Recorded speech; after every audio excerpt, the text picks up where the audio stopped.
Tenir jusqu'à la fin de l'année. C'est le message lancé hier par l'intersyndicale, mais les syndicats ne parlent pas d'une seule voix.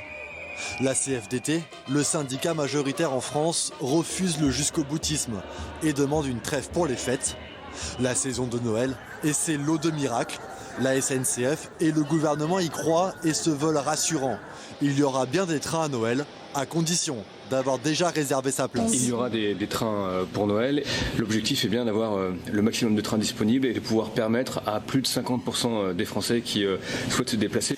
Mais parmi les usagers, il y a ceux qui ont pu changer leur billet et ceux qui doivent improviser. Je veux avancer le départ pour être sûr d'avoir un train parce que je devais partir le 22 et je voudrais partir le 21 parce que les trains du 21 sont ouverts à la vente aujourd'hui tandis que ceux du 22 il faut attendre demain et ça m'inquiète. J'ai décidé ce matin de venir très tôt, voir si on pouvait me proposer effectivement un échange de billets. Donc ce qui a pu se faire. Donc j'ai pu avoir un billet pour la même journée, donc vendredi matin. J'ai un autre billet, mais avec la modification, ça m'arrange pas du tout. Là, je pars de Montparnasse très tôt le matin et de chez moi, je ne sais pas comment aller jusqu'à Montparnasse. Ça va être un sacré problème. Un espoir, malgré un taux de grévistes quasi identique de jour en jour.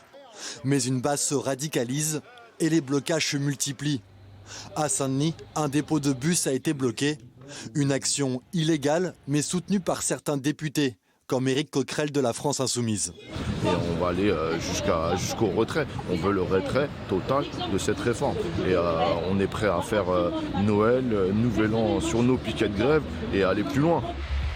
Autre méthode, les coupures d'électricité. Environ une quarantaine depuis le 5 décembre. À Béziers, jeudi dernier, 33 000 habitants ont été plongés volontairement dans le noir pendant 2 heures. Hier, des milliers de foyers ont été privés d'électricité. En Gironde, 50 000 personnes. À Lyon et à Nantes, 40 000 et à Orléans, 37 000. Les fournisseurs Enedis et RTE annoncent porter plainte systématiquement. La CGT revendique ces coupures. Ces coupures sont ciblées.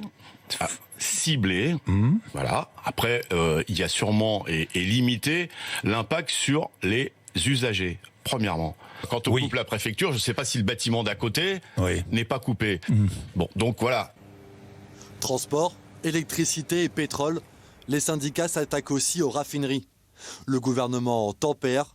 Seuls 170 des 11 000 stations-service font face à un problème de carburant.